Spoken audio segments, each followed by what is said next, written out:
Welcome back to my channel, Famous and Fabulous. The years of my life: 20, 22, and 3 years of working as an entertainer, I would say. Imagine this.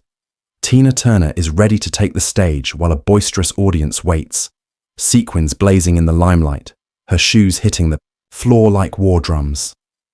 However, there is a list of names behind the scenes that chills her to the bone.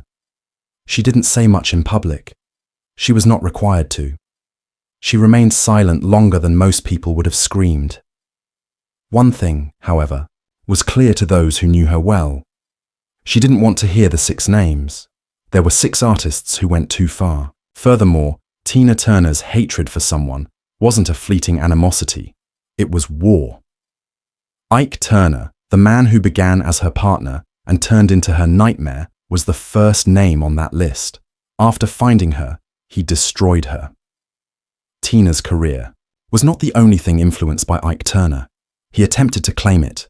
Promise, soul, rhythm, and unadulterated fire were the foundation of their collaboration. However, the harmony was torment, abuse, tyranny, and dread behind closed doors. He controlled every aspect of her life, including her finances and wardrobe. He hushed her, humiliated her, and beat her. He employed music as a weapon and love as a leash.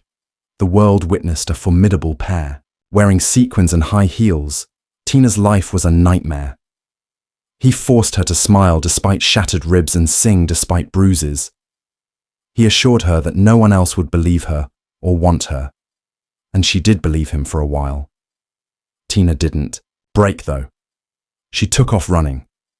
Bloodied and barefoot, with only 36 cents and a gas station credit card, she escaped the empire he had built on her suffering one night in 1976. She ate from vending machines, slept in a motel, and pieced herself back together, voice by voice. And it wasn't out of sympathy that she eventually revealed what he had done to the world. The power was regained. For years, she would not mention his name. She didn't do it with resentment when she did. With a blade of truth, that is. And the myth came to an end because of how deeply that truth struck. In her story, Ike Turner was more than simply a bad guy. She broke out of the cage he was in. The legend she once admired before he made fun of her suffering was the next name on her blacklist: David Bowie. It was intended to be an artistic encounter. One stage, 2 icons. The force of electric chemistry is unstoppable.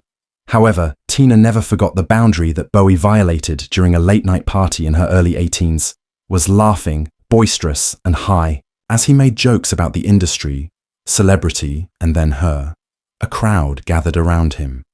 He referred to her history with Ike as character development. There was silence in the room. Tina stopped.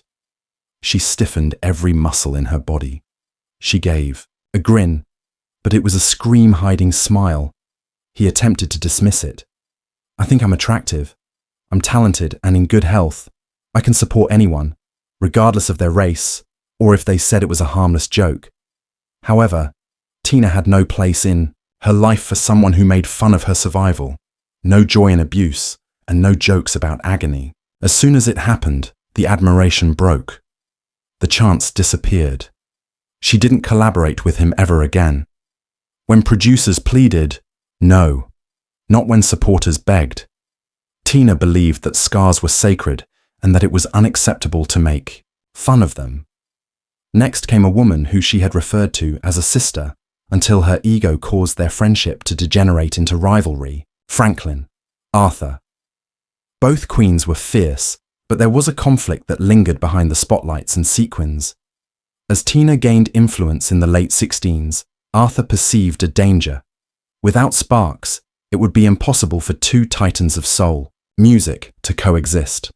Insiders in the industry recall the strain. 2 divas who are booked on the same award, shows watch, and never talk. According to reports, Arthur said to a producer, "She screams, I sing." That statement became a source of enmity between them and a legend. Tina felt and heard everything, yet she never retaliated against the media. She carried the fire on the stage instead. Every ovation was her response, and every performance was her counter-argument.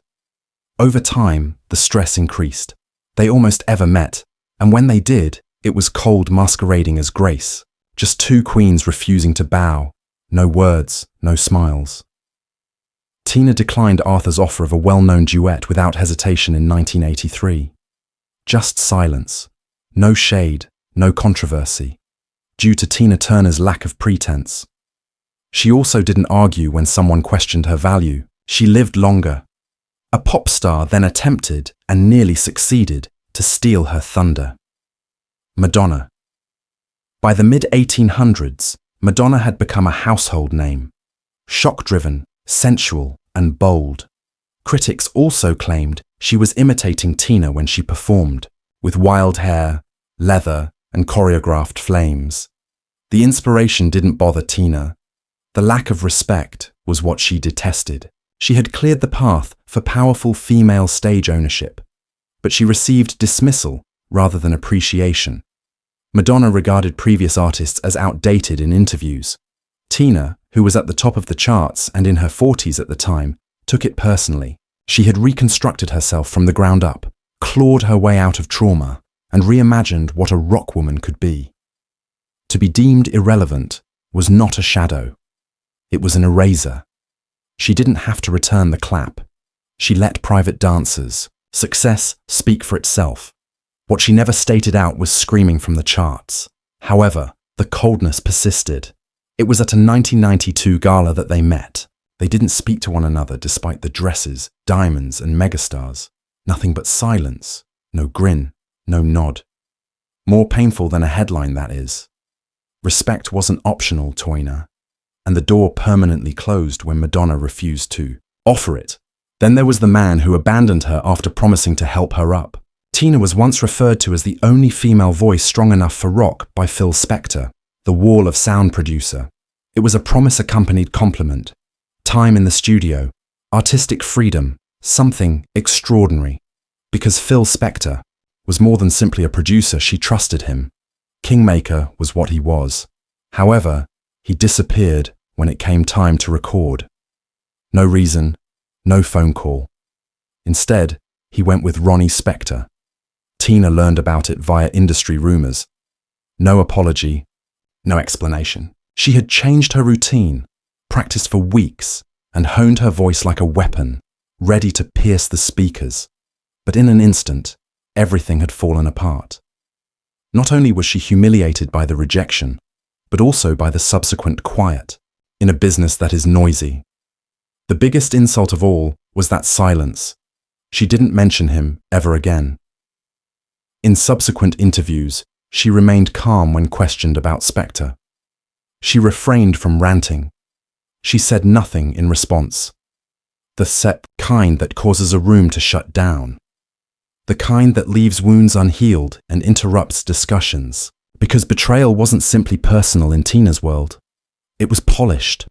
Moreover, Spector had gone too far. And lastly, Elton John, the band that tested her patience to the breaking point. It initially appeared to be a musical pairing made in heaven.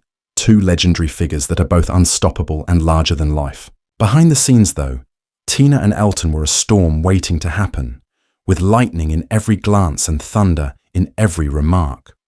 While rehearsing for a planned TV spectacular that aimed to bring together two eras of showmanship, their rivalry started in the late 18s. However, the outcome was everything but harmonious. Tina was demanding, determined, and not content to be mediocre. Every move had to be precise, every sound purposeful. Known for his exuberance and meticulousness, Elton disliked being told what to do. He lost his temper when Tina criticized him for being unprepared, accusing her of acting like a general and calling her impossible. There was silence in the room. Then explode. Hours of yelling, smashed doors, and one damaged microphone stand ensued. They barely made it through the performance. They grinned on stage, but they never looked at each other. Later on, Elton acknowledged that he and Tina were at odds. Tina never made any public remarks, but her quiet was sufficient. According to those close to her, she thought he was clever but brittle, creative but exhausting. a guy who preferred the lights over the music, the type of collaborator who confused spectacle for soul and volume for depth. Tina's avoidance of sharing a stage with someone was motivated by protection rather than ego. Additionally, the altercation with Elton was simply too memorable, too loud, and too flaming to ignore. Tina Turner was more than simply a survivor. She looked stunning on high heels. Although she didn't initiate arguments, she ended them tactfully, brutally, and without regret. These 6 individuals may not be mentioned in the liner notes, but they influenced the stage she controlled, the walls she constructed, and the stillness she selected. They were more than just competitors. They served as reminders of her suffering, betrayal, and the obstacles she had to overcome. She danced around the shadows of those she would never forgive, while the rest of the world danced to her melodies. Only when it was convenient for her did she put forgiveness on like armor. She also left certain wounds open as a warning because some resentments never go away. They fuel and ignite. She never turned around to face the flames, Tina. She passed right through them without ever getting burned.